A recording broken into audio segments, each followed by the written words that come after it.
The purpose of this video is to teach you how to make your own exception class. So I'm going to make a section of code where I want to try something, and then I need to catch it. Alright, so I also want to make my own exception class. So I'm going to make a class, sorry, it's going to be a public class,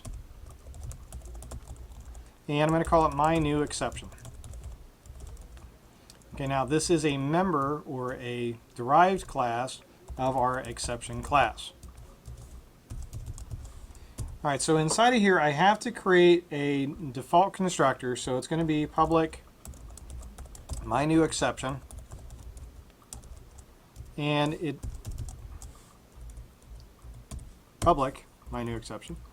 Okay, and so I have my new exception, but I have nothing inside of it because I'm not going to be using it. But what I'm going to do is I'm going to make a public my new exception, and in this case if it accepts a string value we're going to call it EX, and what I want to do is I want to override the base message, the message from the base class, which is exception, so we're going to pass EX to our base. And then what I want to do is I want to override whatever the message was for the base.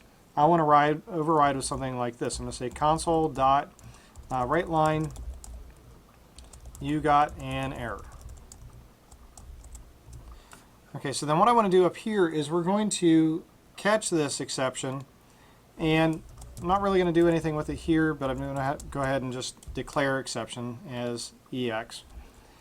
Alright, and what I want to do is I want to throw an error so that I can show how this works. So we're going to send a new my new exception, and I'm going to say error. Alright, so what I'm doing is I'm throwing error, and that'll get thrown down here, and when we run this we can actually force it to run a specific exception. Alright, so now just so that it'll stay, I want to do my console.read. That way it doesn't clear out the console right away. I want to make it where I have to press enter. So start, and I'm missing a bracket. Oops, sorry, right here I'm missing a set of parentheses. Alright, so go and run it, and then when I run it, it will show that you got an error. So what it's done is it takes my error message, sends it in, it knows that it's receiving a text string, it calls it EX, and then when it receives that string, it just simply states you got an error.